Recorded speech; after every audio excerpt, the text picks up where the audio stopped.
Well, staying on the topic of Marjorie Taylor Greene, unfortunately, at a recent House Election Integrity Caucus roundtable, she turned towards an election official, Gabe Sterling, and just started berating him.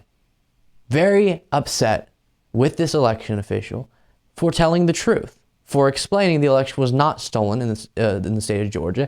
And Marjorie Greene continues to spread her lies about the election, and this is what took place. Very much for your expertise on this issue. Gabe, I do not consider you an expert on this issue. As a matter of fact, I consider you a major problem. And here's why. My ex-husband showed up to vote in person in the 2020 general election and was told he already voted. And they said, Mr. Greene, you have voted absentee ballot. He said, no, I haven't. I never requested one. I never filled one out. I never sent it in. And he had to sign a form surrendering a ballot he never voted on and never sent in order to vote in person. Now, that complaint got largely ignored. No one listened. We reported in the news. We reported it to the Secretary of State's office, reported it constantly, and no one gave a shit about what happened to him. But guess what? It wasn't just him. There were... Okay, so the claims she's about to make, all of those are typical ones we hear all the time that are so dang easy to disprove. These personal anecdote things where she's likely manipulating the details herself to make it seem more suspicious are a little bit more of a process, but even that, she says no one looked into it, no one gave a you know what, and that's not true. Election officials indeed did, because she's been saying this so much, and there wasn't anything wrong, no voter fraud going on with the case of her husband. There were many, many people that reported the same issue, not just in Floyd County, but all over the state. And I want to tell you something else. For you to say there were no dead voters in Georgia, there was thousands of dead voters in Georgia. And then the other it was a zombie apocalypse. Thing is, you have constantly shilled for this election, and I'm going to tell you, there was blatant, outright fraud in the 2020 election, complete and total fraud. You know it. You absolutely do know it. And I'm going to follow up with one more thing. Trump won Georgia. I know you don't like for me. But he didn't, though. To say that, but I am convinced that he did. I'm born and raised in Georgia, lived there all my life, campaigned all over the state in the 2020 election. And to come in here for the Election Integrity Caucus. And you see that? We'll continue with this clip, but you see where she goes to? I'm convinced that Trump won Georgia. And what's her reasoning? Because I was born and I grew up in Georgia and I campaigned across the state.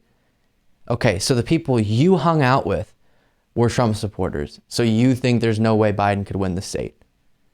That's your proof. Our proof is every single other batch of information that we have on the election. All right, I'm fair with those, with that situation. And for you to be on the panel, it's actually insulting to election integrity, because I think you did a horrific job for the state of Georgia. And I can't believe that our tax dollars have to pay you to run our election system. You were formerly a Georgia state employee, and then you got to be a contractor during the election. Well, I think that was, I don't know why that happened and no one else got picked, but somehow we ended up with you. But there were massive problems. In the recount in Floyd County, they recovered over, I think it was over 2,000 votes for Trump in the hand recount. Floyd County is a tiny little county.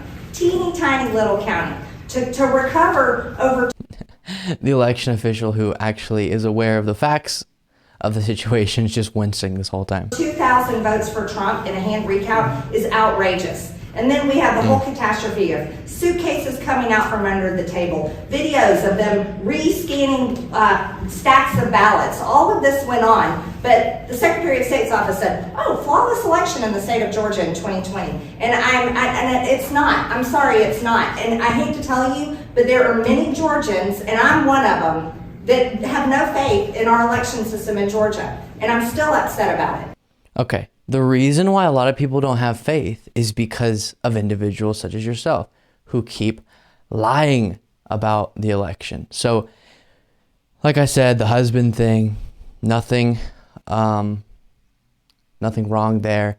And then we'll go through some of these other claims as Daniel Dell writes. Actually, let me try to do this quickly because she made so many claims.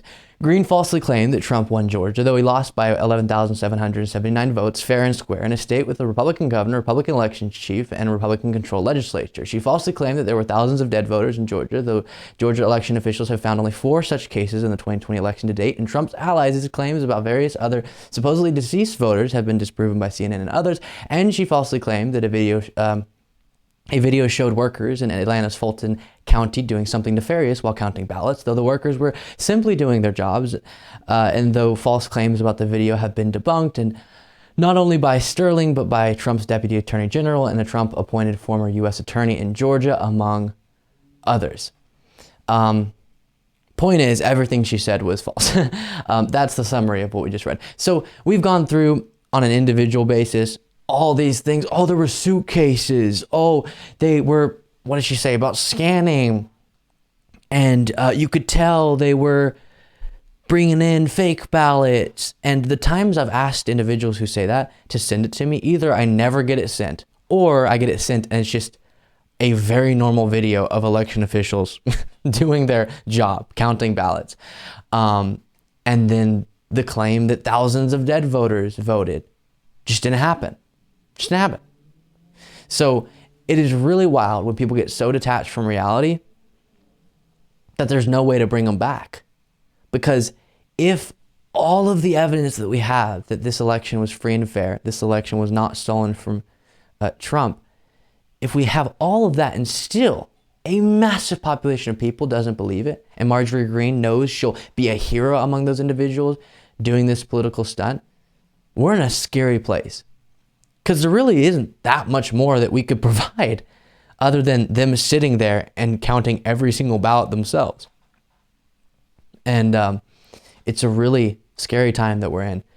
To be honest with you, as I mentioned previously in the show, if you have something to say to me, you want to rage about something or a question you want to ask, I'll answer questions on the show if we get some interesting ones, or whatever it might be. You want to tell me what you had for breakfast, you can do so at lukebeasleyshow.com/contact. Thank you so much for watching. If you want to be a part of what makes this show possible, plus get access to the full video version of the show hours before all the clips are uploaded to YouTube, plus get the full bonus show every single Saturday, you can do so by going to patreon.com/lukebeasley. That's patreon.com/lukebeasley. Link in the description.